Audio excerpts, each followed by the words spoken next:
Now we are recording. Welcome back to Tea, Cake and Conversation. My name is Helen van Hooft. This conversation sees me joined by Simone Key. Simone Key is a spiritualist minister within the Spiritualist National Union. She is a tutor at the world-renowned Arthur Findlay College and is an international medium and teacher.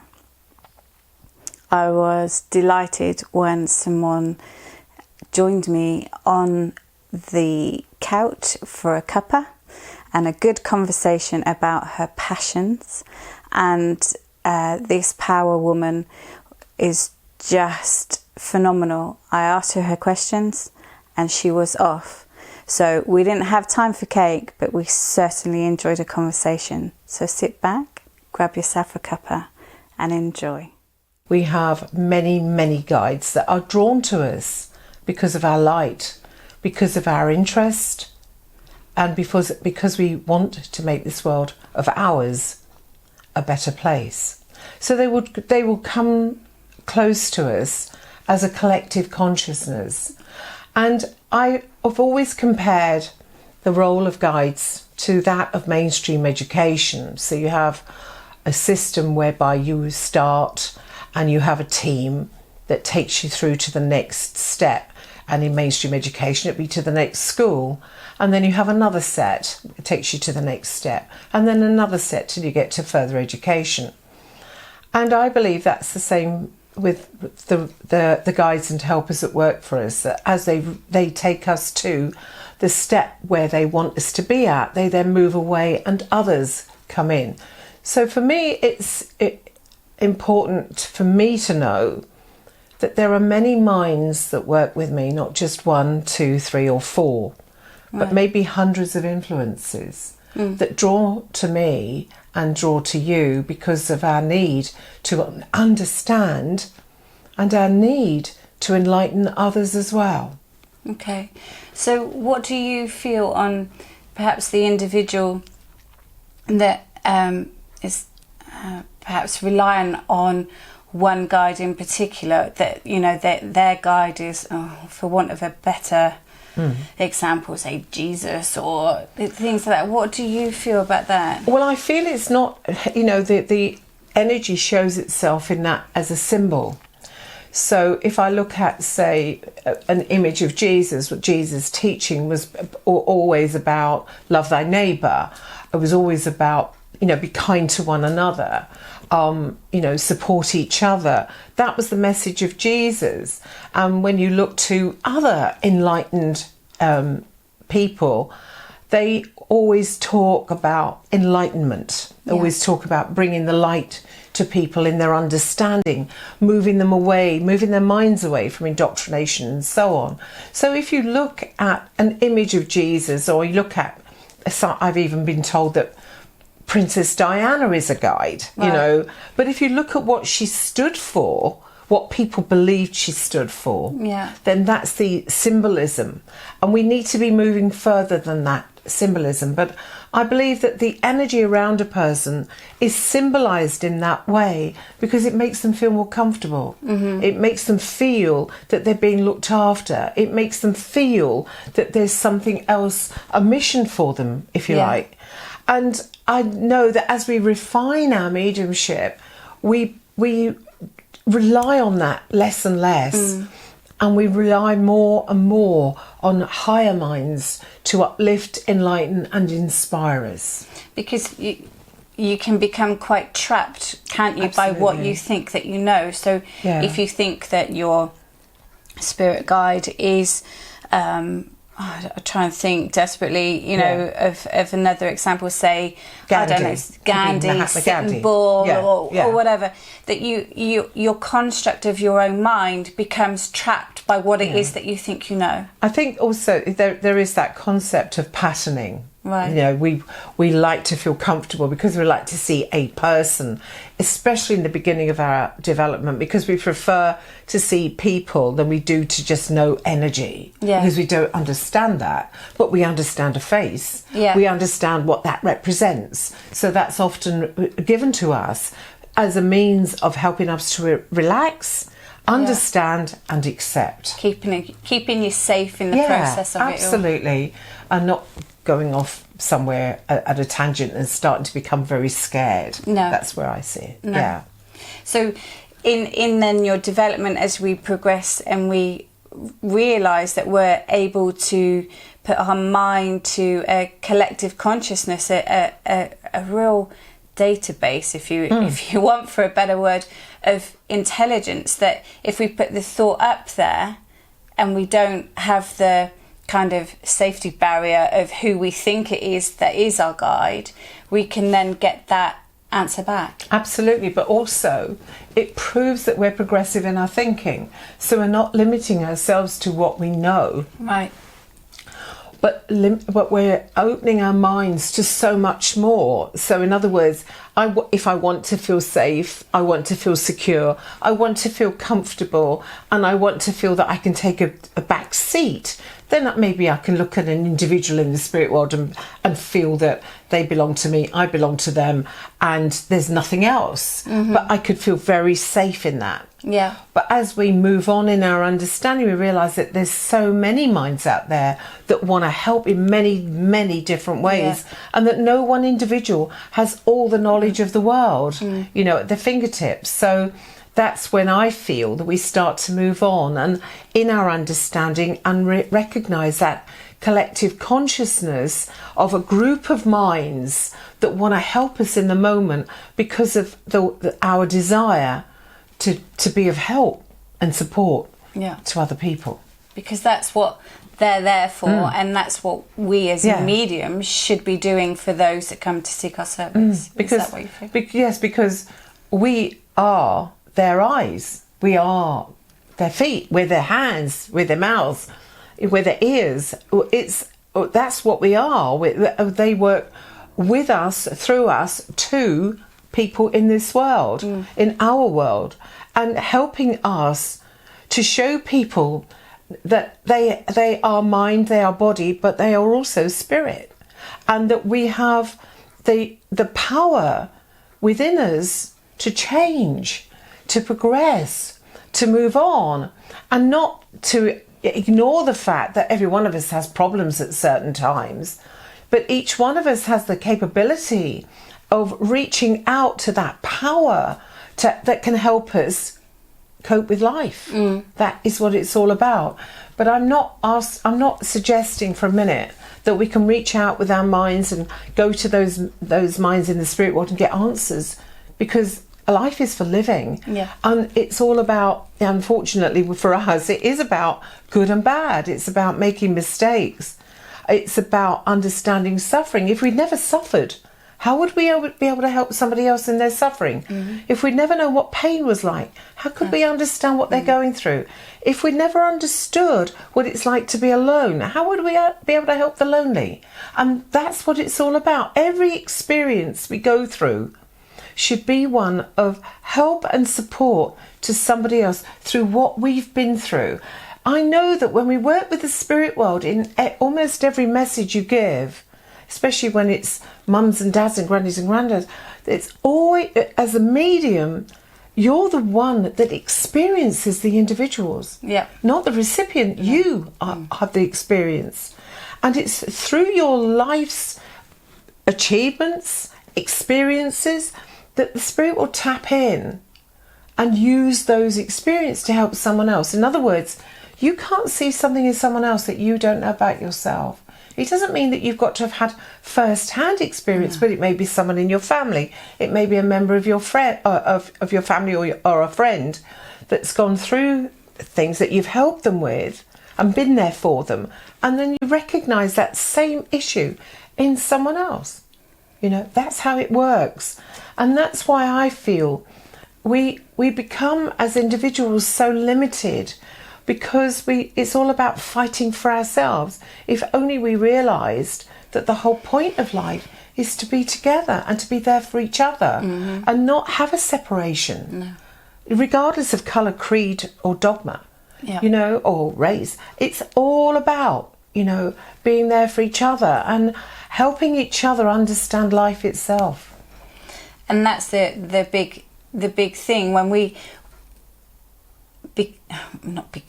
when we realise our role, or what we choose to do is be a medium or mediumship and spiritualism, that actually it can open your mind. You can become bigger than just a message, because it is. Absolutely. I know that absolutely, because the spirit world, when before I came into this, I was a very, very strong atheist. I really did not believe in God at all, or religion in any way. And now I'm a minister, so there's a turnaround. But it took me a lot to go through that. I was not converted overnight. No. Far from it. The spirit world had to show me so many different ways that I was not deluded. That, you know, that there were minds trying that were there for me, and intelligent. Absolutely. And for me, it is all about the intelligence of the spirit world, because some people may put things down to synchronicity, but I know in my own life how that isn't always the case. It can be, of course, but it's not always, because the spirit world is capable of making arrangements, planning, so that you are in the right place at the right time with the right people to experience what they want you to experience, so that it opens your mind to them. Yeah. That's the point. It's almost like when you're in that moment of I'm not absolutely convinced, they will do everything to convince you, you know, and it's like the spirit is knocking on the door of your mind saying, listen to me. I want to show you what's out there for you. And it isn't to become anything. It's not to become a medium. It's not to become a healer. It's not to become a trance medium. It's not to become an artist. It's to become everything. Open the doors to your mind to make you understand that you're like a diamond of many facets, is what they show me. Okay. And each facet is another aspect or avenue of the spirit, and that it's not enough to know that you have a spirit, it's how you use it that's important, and how we use it in many, many different ways. You know, we talk about healing. Healing is a huge subject. You know, it can be alternative complementary therapies, spiritual healing, Reiki, all sorts of different therapies. It could just be going outside and just breathing can be healing for some people, not for me, but for a lot of people, it can just be for them. You know, that gives them energy, that helps them understand themselves. Having time on your own to assimilate your life can be very healing. And understanding that healing is huge, and it doesn't mean away from the medical profession. No. What we do is complementary to them, not alternative. Yeah. And it's about understanding that we each have a part to play in this.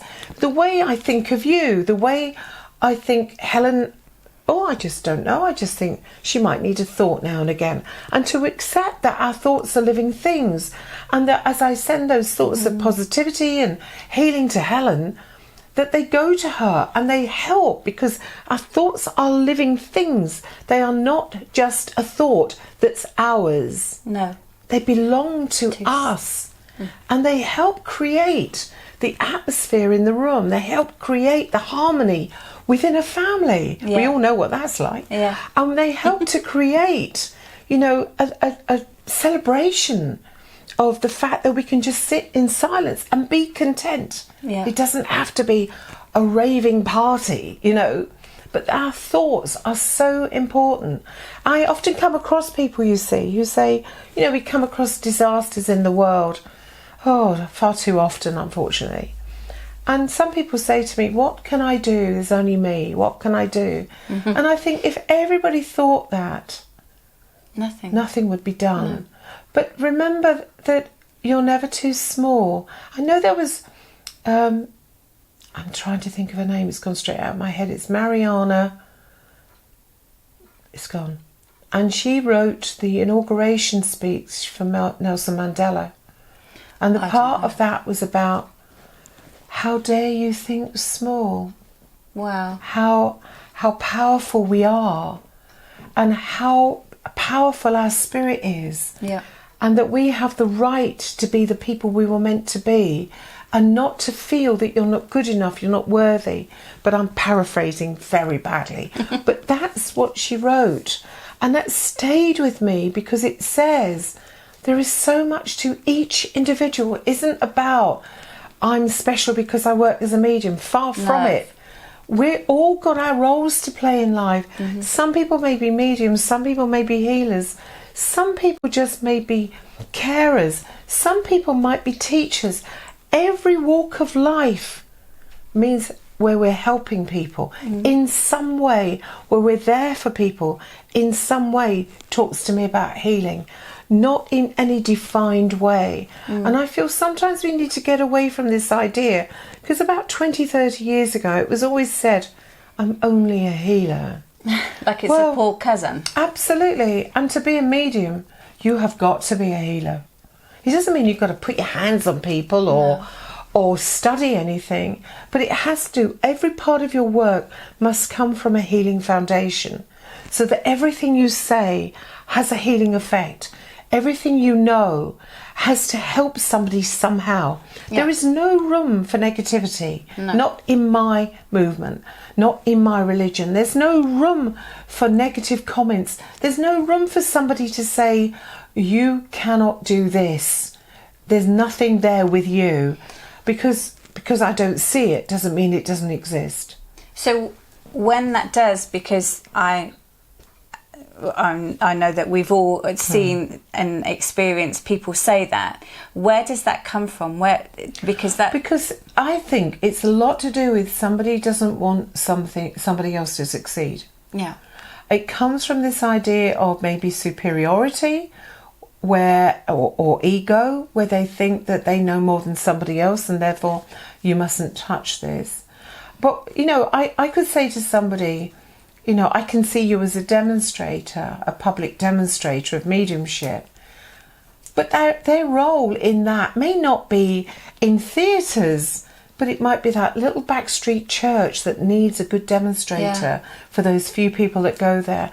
Or it could be just a group of friends together, and they say, come on, show us what you do, show us what you believe. That's a demonstration as well. It doesn't have to be the big deal, the big showman, you know.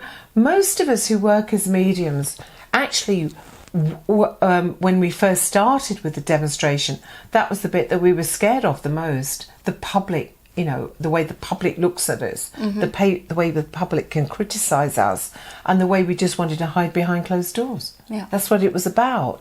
And it frightens me that people are too eager to work on the big stage when they haven't had that backstreet church, that foundation, that backstreet centre, absolutely, to work with, to learn the psychology of mediumship, to learn how to handle people, to learn how to express from the spirit. All that has to be learnt. I'm not saying you've got to have a teacher, but you have to have experience, and you can't teach what you don't know. No. Exactly. And I think when you do the backstreet stuff, when you say, people are very keen to get up on that big stage and the bright lights, the dresses, the whatever, dress it up, that actually perhaps the greater work is done on those backstreet.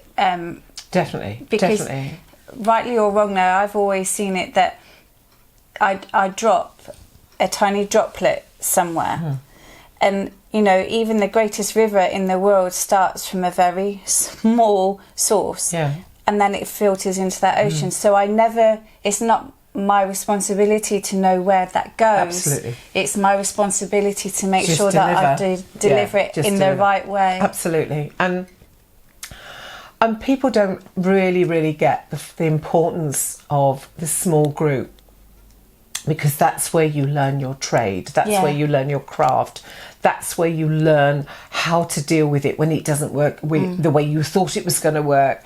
It's how can you help somebody when they're looking at you with a face that says, I really don't want this, you know, and trying to break through that barrier to put them at ease. No, not to convert. I'm not here to convert anybody. I'm the last person that want to convert somebody. But if you're there, it shows me you have an interest. And I want to do my best to show you to look deeper, look further, and don't just accept what you know and just walk away and judge us all by 5 minutes. No. That's where we go wrong. Because we do, I think, as a religion, I think people just see us more as the message rather than actually what the backbone of it is. Yeah, they just judge us on that and not where we've come from and what we've got to do. Because to other people who don't know what we do, it just looks like we just talk. They have no idea how hard it is to maintain that flow of information. They have no idea how hard it is to contain that power so that you can use it in a constructive way. They've no idea how we struggle for words sometimes to express our emotions through vocabulary. All of those things matter because the way I say something to you in that moment is going to either be something that's going to touch you or it's going to turn you away. And that's the responsibility we have. Is it responsibility and ethics is also something that I know that you're very passionate about. And it's something, responsibility and ethics is something that it is important for me. But I'd like for you to go into that a little bit more if that's possible. It's easy to say we have to take responsibility for the words we use. We have to take responsibility of how much we say, you know, because I could say on a psychic level, I could see an illness in somebody, but am I medically trained? No. Have I got the right to say it? No. And it's learning how to keep quiet, not so much learning how to speak, but how to keep quiet and when to keep quiet. And I've got this saying in my head that says, when in doubt, don't. As simple as that, you know.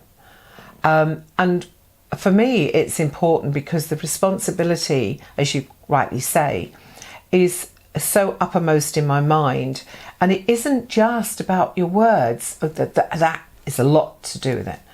But it's to do with your attitude, it's to do with our attitude. Yeah. So that our attitude to our audience, our attitude to our sitter, the way I greet my audience, the way I greet my sitter will determine how they feel about me and about the session. So if I open the door to somebody and said, oh, just come in, sit down, just go over there, you know, and as to, oh, hello, come on in. Would you like a drink of water? Do have a seat. Yeah. Please feel comfortable. Those are the things that matter. That sets the scene. Okay. It's not about ethics, but it's about being a decent person. Yeah. Okay. And setting the scene, but also not, you know, allowing people to take control of your work as well as another part of the responsibility. So if we have somebody sitting there and they suddenly say to me, you know, I really want to know what job to get, and I really want to know how many children I'm going to have, and I really want to know, am I going to meet another partner, and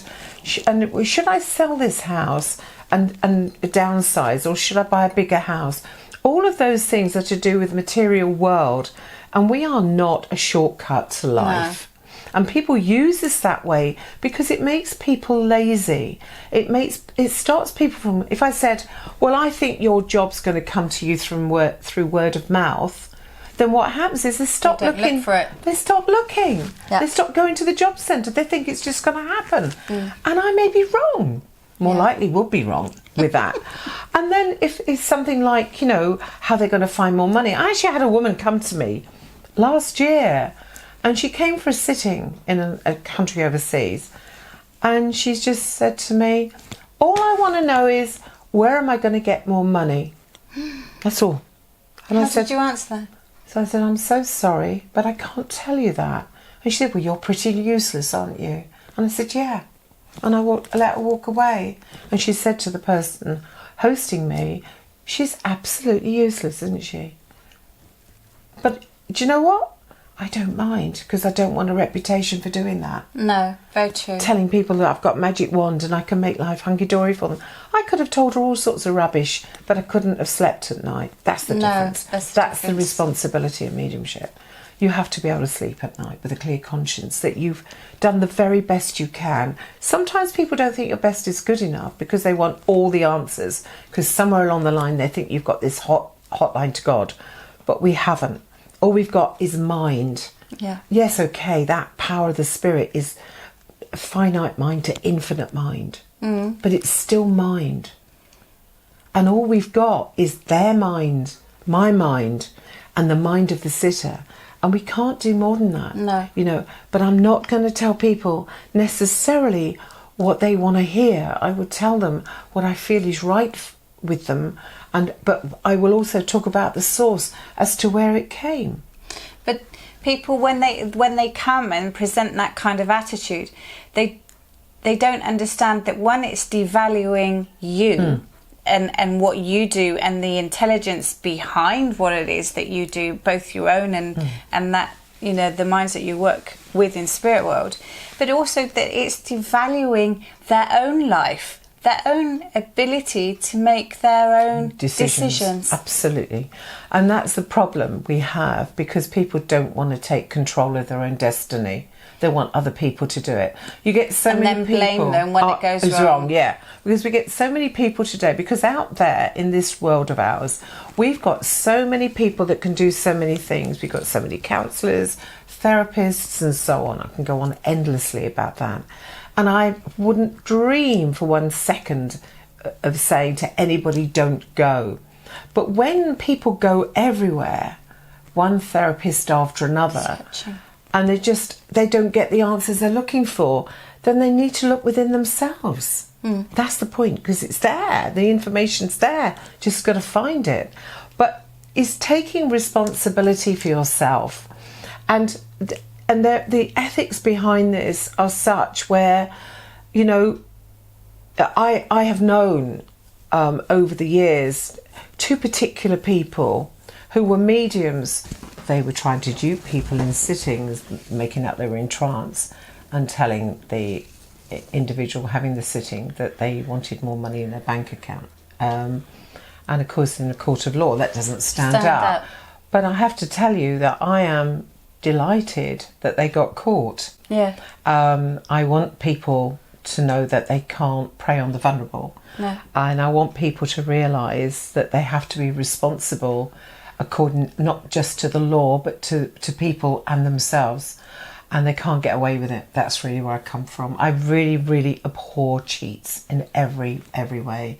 I know we can't always do the best job. I know that sometimes things don't always go according to plan in our work, but there is no excuse to cheat. No, there isn't. Not in my book. And especially we have in so many times heard that you prey on the vulnerable. Yeah. So when you hear of incidences like that, you know, we're doing it to ourselves. That's absolutely. Yeah, we're just digging a hole for ourselves, basically. Yeah, absolutely. Because that's where we go. But the responsibility we have is huge on every level, whether it's a demonstration, a public demonstration, whether it's a private reading, whether it's an intuitive, meaning psychic reading, or whether it's a small group. If you hurt somebody, there's no excuse. No. If you hurt anyone, if we hurt somebody because we don't realise the impact of our words, we shouldn't be working. No. Simple as that. Simple as that. That I hear so many times. Also, for me, a bit of a bugbear that I have is when the mediums say, "Well, I'm a natural-born medium." Oh, so what's an unnatural medium then? I don't know. Because for me, I don't get that, because, you know, it's like when people come up to me, which unfortunately is too often, and they say, "You see, I've always seen spirits since I was a child." I don't know if they think that's to make them feel a lot, you know, superior, different, or they're different, or they're special, or something. But every child sees spirit. The fact that they don't remember them is another issue. But every child sees spirit. You only got to look at a baby, look out up, and there's nothing there, but you can see by the face that there's somebody there for them, you know. And so, you know, it's annoying because you feel that they're hanging on to something that's the right of everyone to say. You know, no one's special in this. No. Everyone may have their niche, but no one's special. And more people today are coming into the movement actually not to become something. They don't want to be mediums. They don't want to be healers, particularly at the moment. They want to see where they belong. But more importantly, they're looking at personal development, and I feel that that's the way forward. Looking at ourselves as individuals, how we respond, how we deal with our own emotions, how we deal with our own baggage.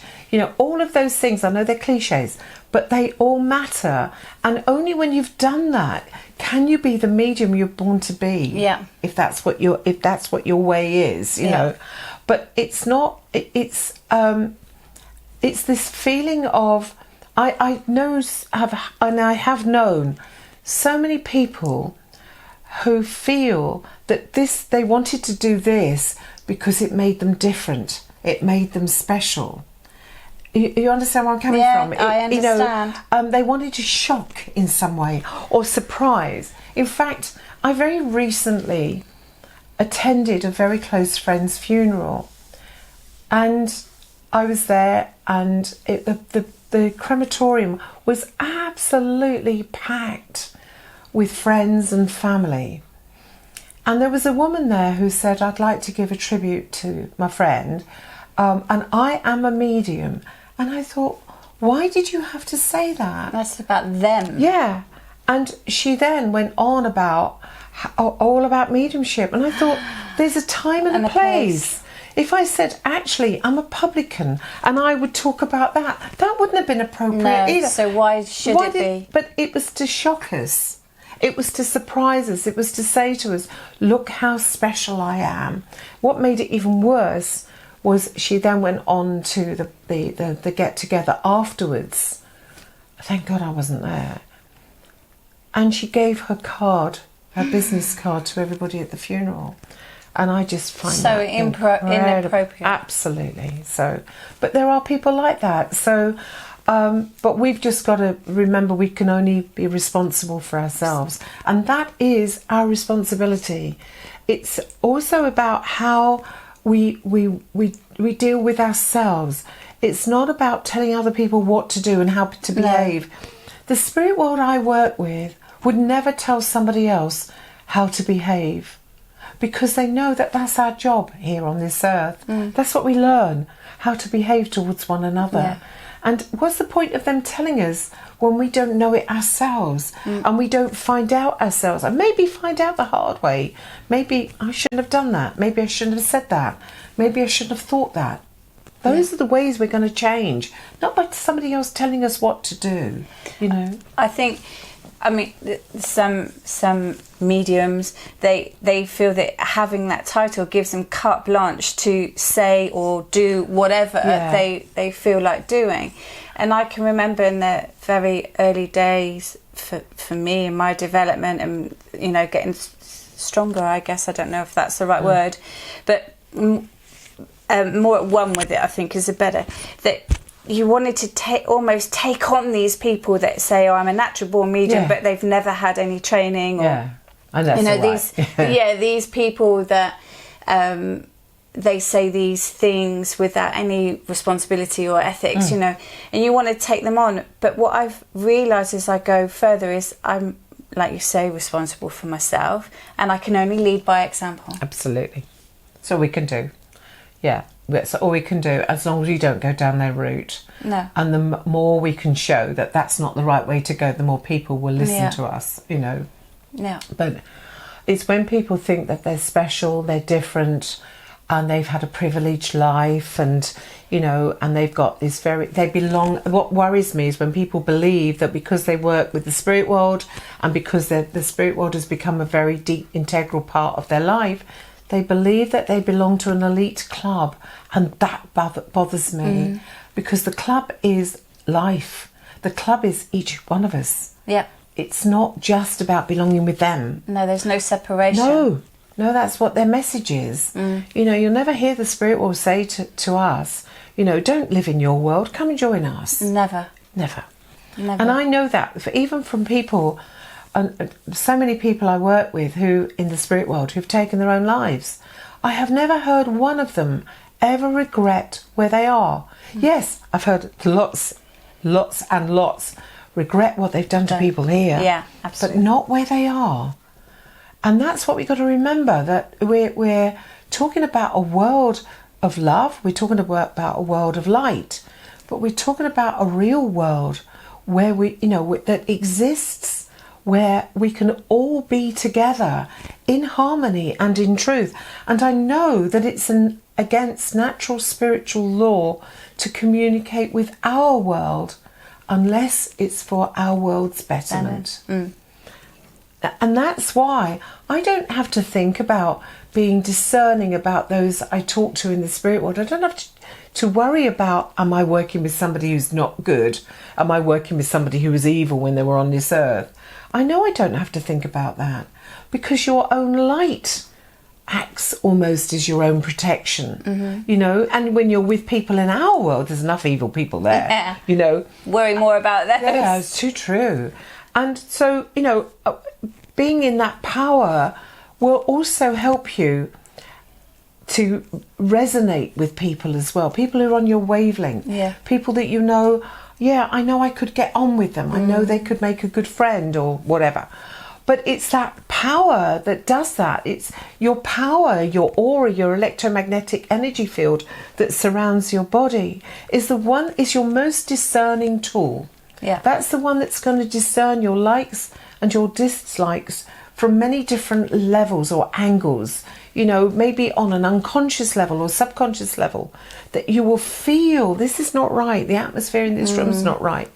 But the chances are it's nothing to do with the spirit world. It's to do with the people that live there. Yeah. Maybe somebody's ill. Maybe somebody's mentally ill. Maybe somebody just had a row with someone. It happens, you know? Yeah. And we walk in and we automatically blame the spirit world. And and people want it to be spirit world. Well, because it then makes it okay. Yeah. And it's not. It isn't. But, you know, I think we can all say the same, you know, where we get approached by people saying, my home needs spiritual cleansing, it's got a bad spirit in it, we're not this. And, you know, I come back saying, well, you know, what's going on in your lives? What's going on in your relationship? What's, you know, and like you say, it's all too easy to blame spirit world. Absolutely. But for me, somewhere along the line, I'm going to get to spirit world. So those that I've taken in vain, I've got an answer to that when I get there. I know I've told you this before, but my biggest fear is not how I die, and it's not even where I go.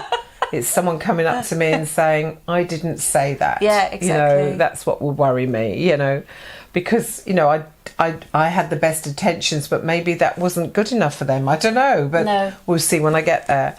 But I just know that this is a huge subject and it's a lifetime's work. There's no shortcut to experience. And also it's from the point of view of the budding medium, the one that's starting. You know, I've been there when we're so excited and we can't wait to develop, we can't wait to unfold, we can't wait to learn, we can't wait to understand. All of that is there. But if I was having my time again, I'd say, don't be in such a rush. Just enjoy it. Don't just endure it. Just enjoy the moment of it. Enjoy the experience of that cooperation and togetherness of the spirit when we're in the power. Enjoy that experience of enlightenment when you've got a mum, a dad, a brother, a sister, a son, a daughter at your fingertips that want to work with you. All of those things matter, and that's what moves us on in our understanding, in our thinking, and also in our purpose. Our purpose is to serve the spirit.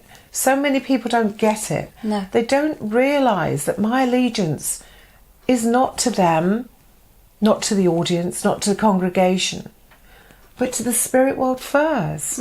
I'm there as their ambassador, if you like. I'm there as their representative, and I want to do my very best for them.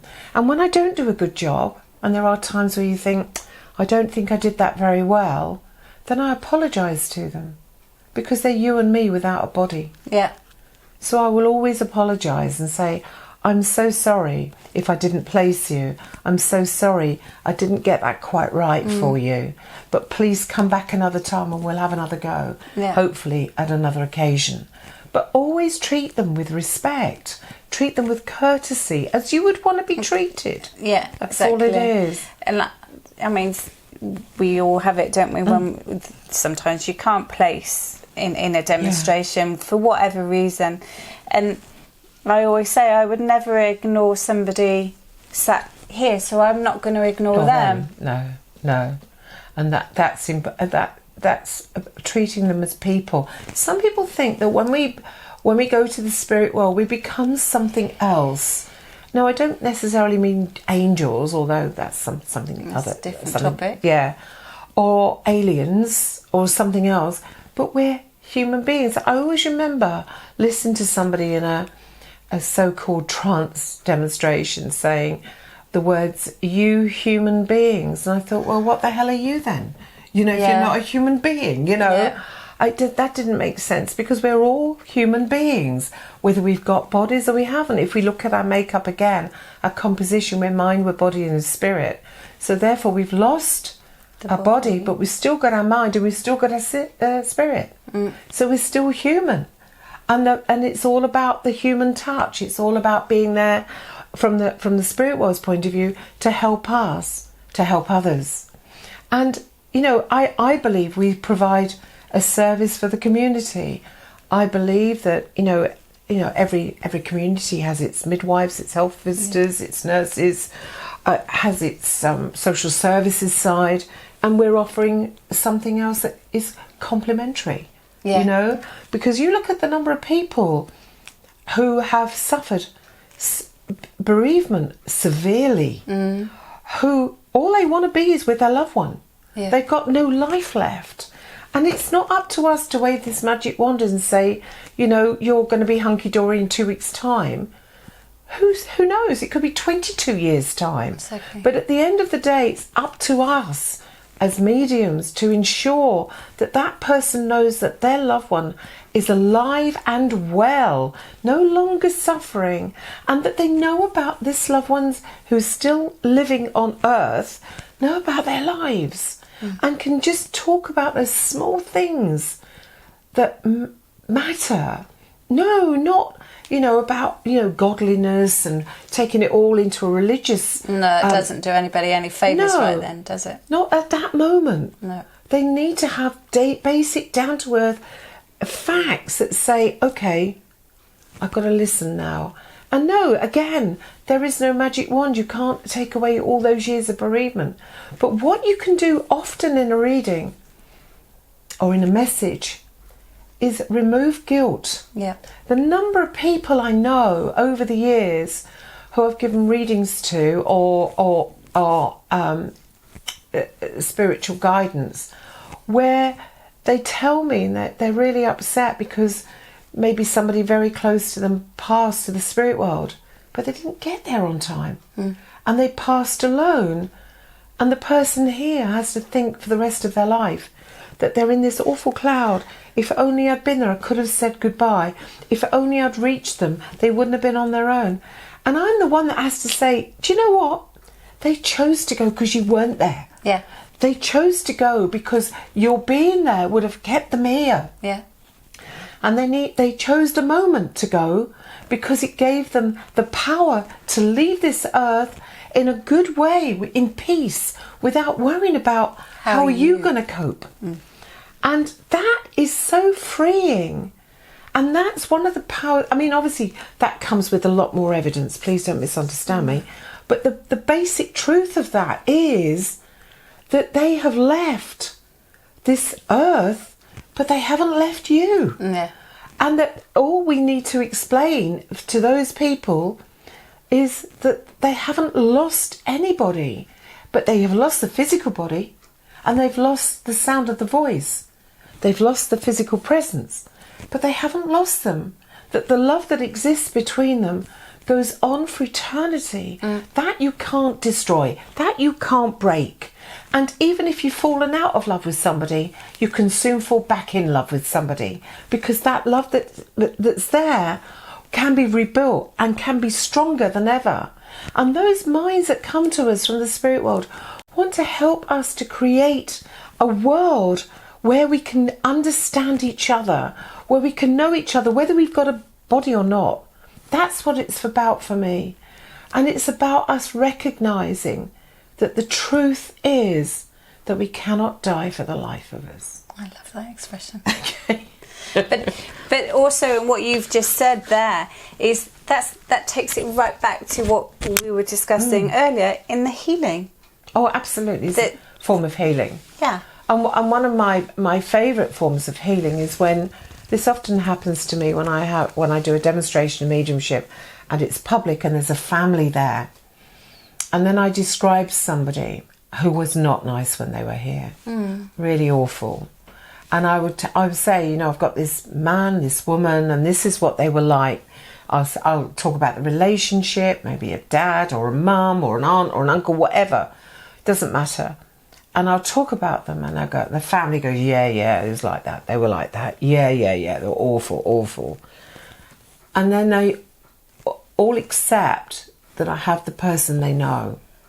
And then I say, but this is how they are now. Wow. And you know from that experience that there's maybe one or two in the family who have this thought that they would be frightened to die in case they met them. Yeah. And what you're doing is you're bringing healing. Because what you're saying is, do you know what? When you pass, whenever that is, they're not going to be like that anymore. No. So you haven't got to worry about that. You can get on with the rest of your life and not have that niggle in the back of your mind. I don't want to meet them again. I don't want to be with them again. But you will be with them again, but a different person. Yeah. And that's the part of my work that I really love. Because that's part of the principles within spiritualism, isn't it? The eternal progress. Open to every human soul. Yeah. If they want to. Yeah, of course. Only if they want to. But obviously, in that instance, they want to, you know. Yeah. And that's the point, you know. But I think that's the power. That's the power of mediumship when it's done right. When it is a medium that is there in service to the spirit world. Yeah. Like you say, your allegiance is with spirit first. And rather than these other mediums that are there because they want to be there and they want to do it, because you're working in the benevolence for those that are in front of you and those, I don't know whether it's right to say, but those that are behind you. Yeah, they are behind you. Right to say that. Maybe not in position, but certainly in support. You know? Okay. Yeah, they're still behind you, you know. Yeah. So, and that to me is about standards, and again we can tie that into the responsibility and the ethics of it, and it's not to underestimate that power that you're representing with. But it is so hard for some people because of their lack of confidence and also their lack of knowledge to understand what's available to them. You know, people unfortunately believe that my work as a minister and as a medium is to prove life after death. It isn't. I think that's a very, very small part of my job, but if it is a part, because I know that one day everybody's going to know that we survive physical death, so why am I going to waste my time trying to prove it? I don't prove anything to anybody. But what I do believe is that I'm trying to show people that there is a power, that power of the spirit that they can tap into to help them cope with life. Yeah. That will bring peace, that will bring strength, it will bring restoration, and it will bring hope. That's what we do. That's what our aim should be. And once people find that power for themselves, It doesn't give you every answer. I'm so sorry. It doesn't take away the trials of today. No. But it helps to us to find ourselves and to find strength from somewhere. Yeah. That's what it is. And peace. But it's the strength to continue, the strength to be motivated, the strength to go on. Somehow we find it. And I feel that's when the power of our own spirit takes over and comes to the fore and starts pushing us forward and says, there's nothing complacent about life. You've got to do something about it. You've got to think for yourself. You've got to act on your own behalf and take responsibility for everything you say, do and think. And once we do that, and once we recognise that, then that, as you said quite rightly, we can show people by example who we are and what we believe in. Yeah. But there's no end to this. No. And we have to remember that today's truth is only today's. Let's think about tomorrow, what lies ahead, because something beautiful is out there. Something meaningful is out there for every single individual. And it may not be today or tomorrow, but there is always going to be a new life, a new vitality and energy, but almost guaranteed hope for the future. And that should be our message. Powerful. Good. Okay. Thank you very much. Oh, you're very welcome. It's been a pleasure. I love hearing you talk, and I love when you get you talking, the passion and the power. Just sitting next to you, it's like, whoa, I can feel that. So thank you so much, Simone. You're so welcome. It's been lovely. Thank you. Thank you. And thank you for joining us, and we look forward to seeing you again. Thank you.